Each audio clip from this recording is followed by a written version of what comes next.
साथ मेघना सचदेवा। जमाना बदल गया है, लेकिन क्या महिलाओं के लिए इस जमाने की सोच बदल चुकी है?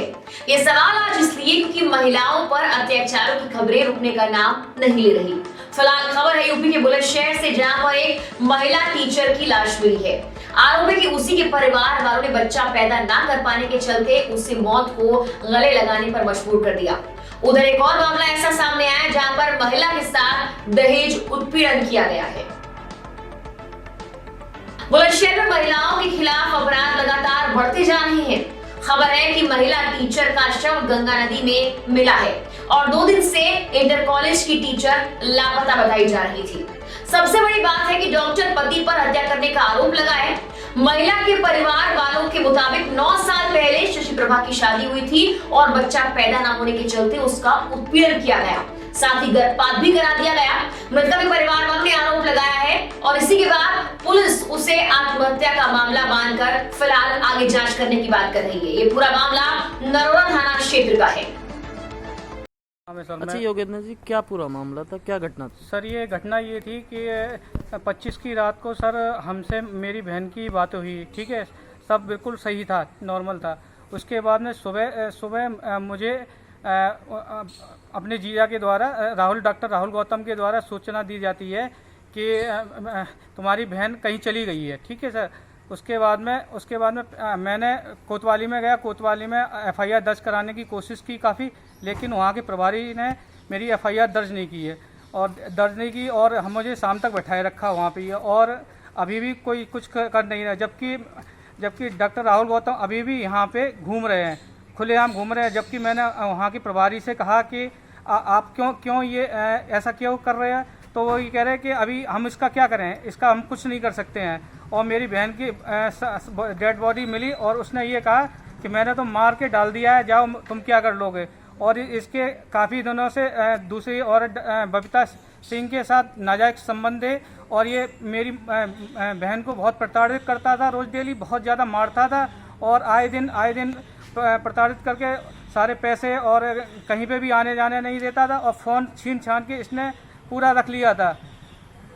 अच्छा, आपको मालूम कैसे पता कैसे चला? सर मुझे पता इनके द्वारा फ़ोन आया था कि तुम्हारी बहन 8:30 बजे गायब हो गई है।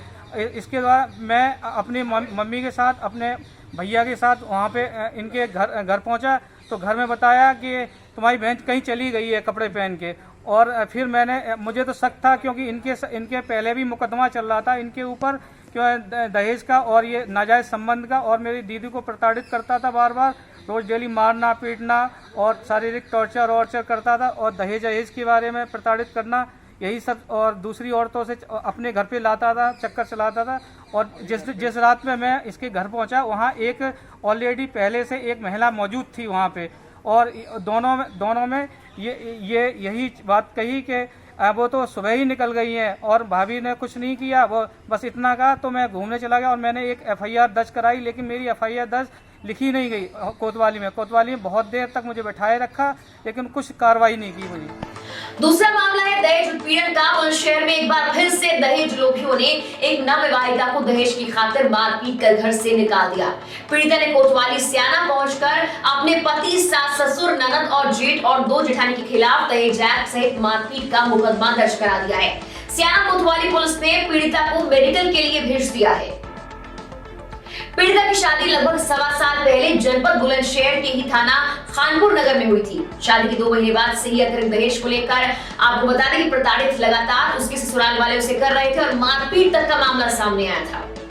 पीड़िता ने आरोप लगाया कि उसके पति और उसकी जेठानी के बीच अवैध संबंध भी है। जब वो इस बातों का विरोध करने लगी तो उसके साथ मारपीट होती रही और आगे पीड़िता ने ये बताया कि उसका पति घर छोड़कर बुलंदशहर अपनी भाभी के साथ रहने लगा है। जब वो बुलंदशहर अपने पति के पास पहुंची तो उसके पति ने अपनी भाभी के साथ मिलकर लात घूंसों से उसकी जमकर पिटाई की है। आप कोतवाली स्याना में आई हो, क्या है सारा मामला? सर हमारे घर वाले ज़्यादा परेशान कर रहे हैं, दूसरी औरत के चक्कर में रोज़ मारते, रोज़ पिटाई करते हैं, दहेज की मांग करते हैं। दहेज कहाँ से ला कर दे, मैं घर से बाहर निकाल दे, मैं दूसरे के घर पर सोना पड़ा है। ये सिलसिला कब से चल रहा है? शादी के बाद से चला, 2-3 महीने बाद से।